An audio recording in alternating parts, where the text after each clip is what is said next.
વિચરતી અને વિમુક્ત જાતિના દેવીપૂજક પરિવારના બાળકો કૃણાલ પ્રતાપભાઈ કાવઠિયા ઉંમર વર્ષ 8 તેઓ વિજયનગર પ્રાથમિક શાળા નંબર 4માં અભ્યાસ કરતો હતો અને રોશની પ્રતાપભાઈ કાવઠિયા ઉંમર વર્ષ 5 કૂવામાં પડી જતા મોત થયું હતું. મોતને ભેટનાર બંને બાળકો ચુડા વિજયનગર મટુમાના મંદિર પાસેથી રમતા રમતા ક્યાંક નીકળી ગયા હતા. તેમના પરિવારના લોકો અને અન્ય ઉપસ્થિત લોકોને બાજુમાં આવેલ ગાંડા બાવળ યાર્ડમાં ભાડિયા કૂવામાં પડી ગયા હોવાની પ્રબળ શંકા જતા આ બાબતે શોધખોળ હાથ ધરી હતી. ત્યારે જાણવા મળ્યું કે તેમના પરિવાર જ ભાઈ અને બહેન એમ બે બાળકોના મોતથી પરિવારમાં આપ ફાટી પડ્યું હતું.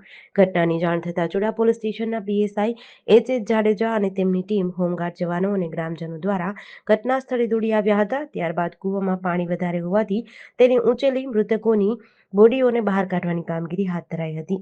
ઘટના બની કાલ 4:30 વાગ્યે મારા બાબા પડી ગયા હતા કૂવા.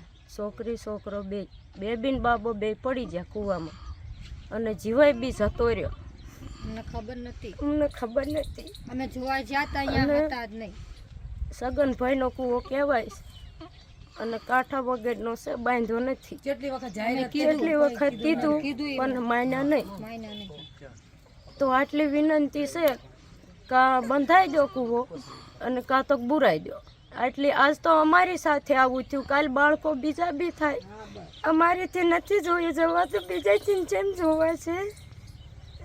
મારી આટલી વિનંતી છે. GDC ન્યૂઝ સાથે કલ્પેશ વાઢેર, સુરેન્દ્રનગર.